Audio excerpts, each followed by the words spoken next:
Oh, I like the instrumentals right here, of the chorus.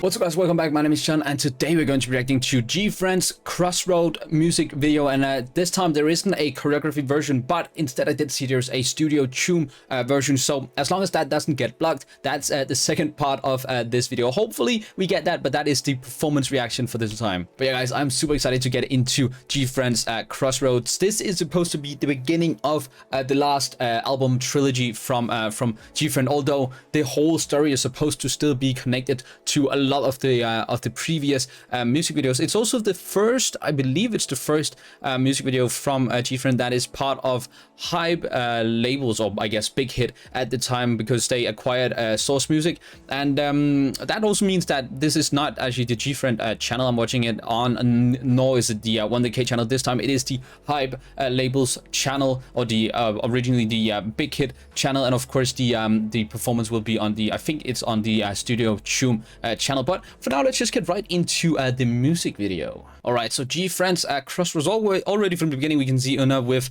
this reoccurring butterfly. Let's put on the English captions and go. Una has been the main character a lot throughout these MVs, right? Or through this whole theory, I guess. Let's see. Guess she's a bit scared of the butterfly.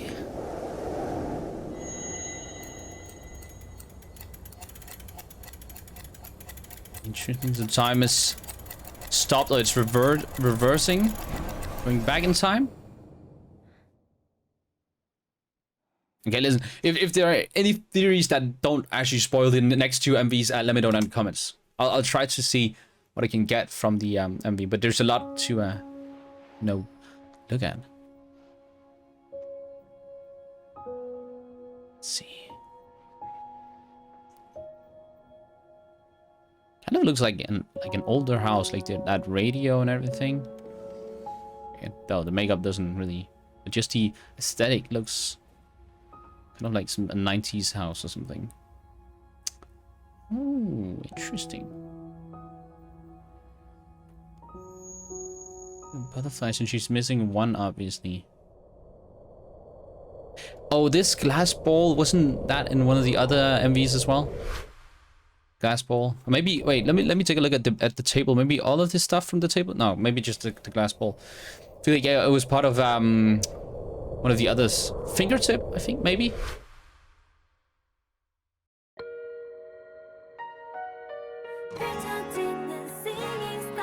Okay. Interesting intro shot from like a city shot. A lot of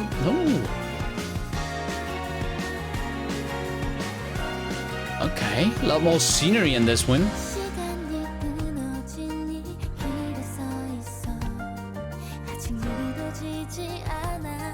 Okay.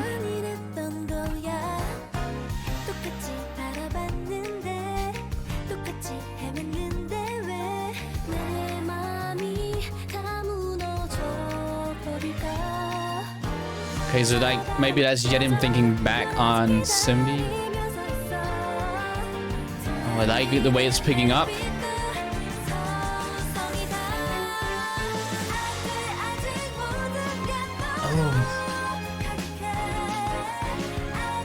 Oh, I like the instrumentals right here, of the chorus.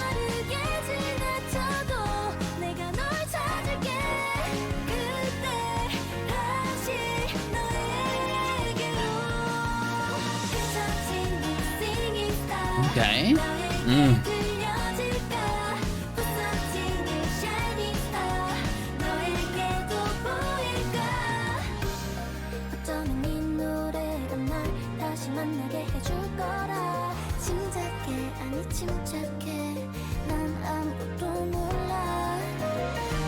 There's a lot more, like the verses are a lot more quiet, and also just the overall vocal volume is a lot more quiet.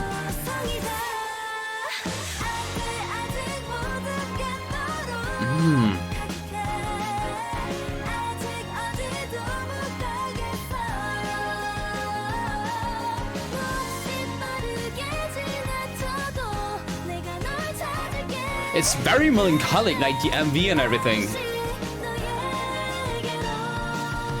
And the butterfly. Ooh. Oh, I like this. Guess it's probably the dance break or something.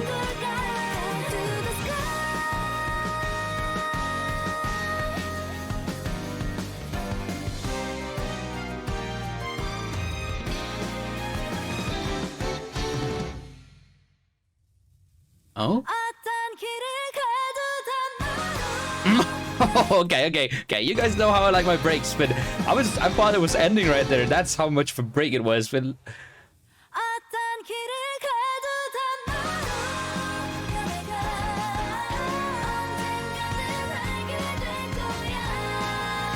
okay, I like this. Like the whole message behind the song. It's super cool.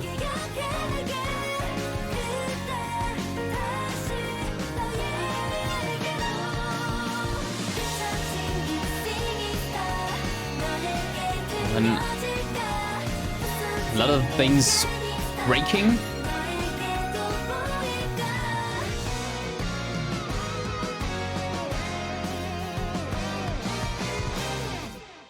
Okay, and obviously the symbolism behind the train with the whole crossroads thing.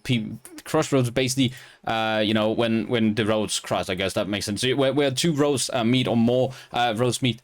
Interesting song. I feel like it was a lot. It kind of reminded me of which song was it? Was it Time for the Moonlight? Time for the Moon Night, yeah. Which was also a very, like, the instrumental was very upbeat, but the sound of them singing and the lyrics weren't as upbeat. It was much more like melancholic. And I guess the whole message behind it is like, no matter what happens, I guess we'll still find each other. We'll still be, I don't know, be part of each other. We still know each other.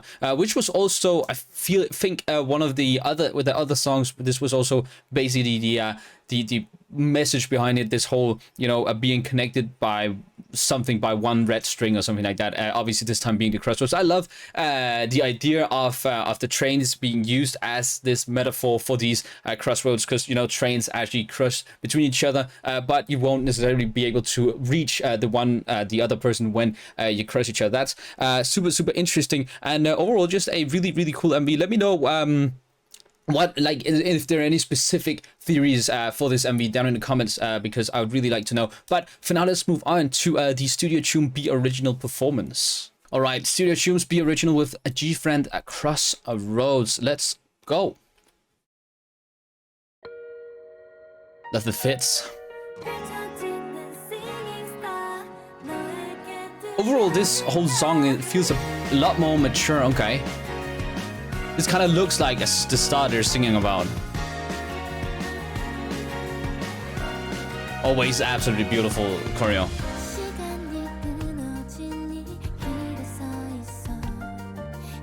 Okay. Love the fact that Eunji was walking through like a road. By walking in between them all. I love Yerin's hair. Like that blue color. It really works with the highlights.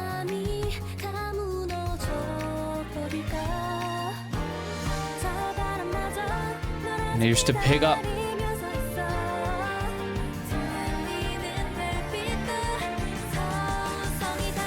Oh, I like that wave they did along with Suwon's hand. That's nice.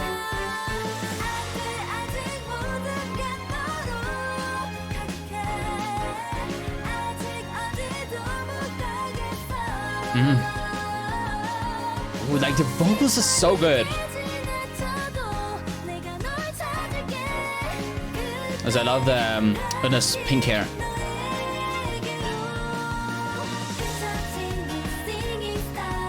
A bit more of a pick up, while they kind of turn up the pace a bit on the dancing. The lines are perfect. Oh, interesting. They actually bring the story into the choreo. They are really good at doing that, GFriend.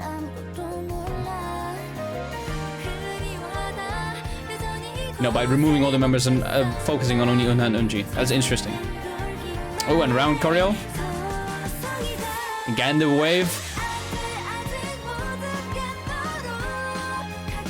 Oh, I love how like elegant the sound becomes, the instrumentals become in this part.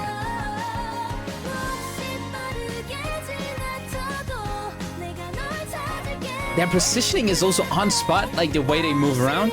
So cool.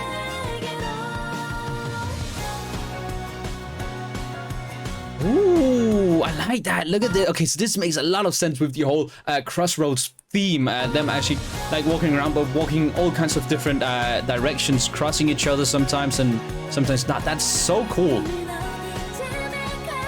Also makes perfect sense for positioning, repositioning. And Unna with a perfect, beautiful high note. Even reaching towards the sky while singing it.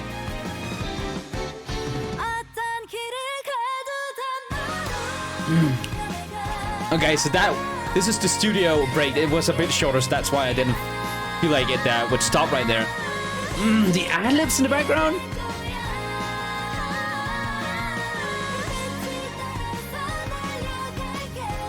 Also, I love the fits. I think I already said that in the beginning, but I love the fits.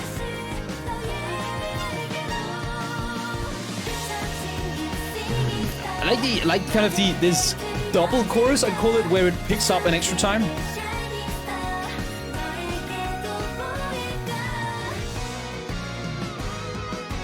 Ooh, this ending is super dynamic. I feel like first it's a wave. Okay, so it's basically a wave going from someone and back.